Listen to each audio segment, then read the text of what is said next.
Hello there gorgeous gamers and welcome back to Pure Play TV, and we've got a review for Space Docker VR for PSVR 2. It's a flight sim with a twist, but is it worth playing? Well, watch on and find out. Space Docker VR is a rare kind of PSVR 2 game in that it's a flight sim that's actually really good.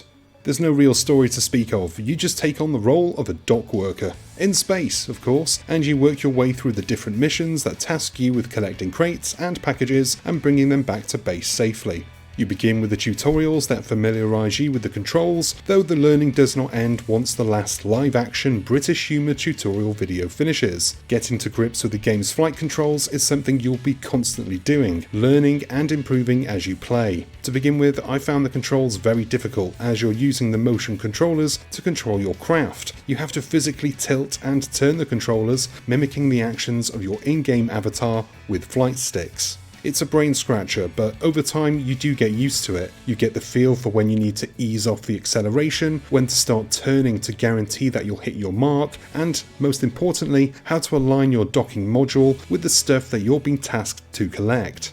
Put in the hours and you will improve, and you'll be rewarded with a game that offers a challenge as well as satisfying flight controls.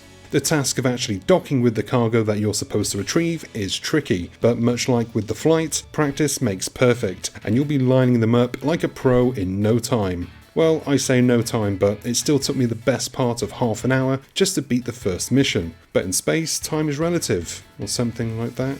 There is a good amount of content on offer with Space Docker VR, with a couple dozen missions as well as random weekly assignments and leaderboards for just about everything, so you can compare your space docking skills to the other guys who are also having a midlife crisis.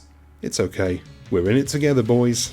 If simply being a space mailman is not enough for you, you can take your skills to the track and do some racing. This is not easy, and even after spending a few hours playing the campaign and thinking that my flying skills were pretty good, I was soon humbled when I tried the first race and couldn't make it through 2 of the race rings in a row without spinning out and risking a vomit comet. But it's still good fun to try, and it's better to have it than not to have it. It's also better to subscribe to the channel than not to subscribe to the channel, because then you'll see more of these lovely videos. The only real disappointment I had with Space Docker VR was with the game's visuals, and honestly, I'm nitpicking here because there's really not much wrong with the game, but on a couple of the levels there are some unsightly low-resolution textures.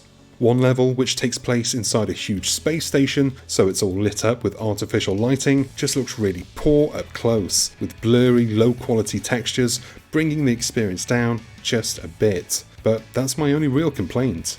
All said, Space Docker VR does what it says on the tin, with no frills, no gimmicks, just a simple gameplay concept backed up by really strong, rewarding and fun gameplay. If you enjoy any kind of flight sim, it's a no-brainer considering the low price. If you're not sure, well, get it anyway, it's less than 20 quid and you probably piss that away on pizza every week.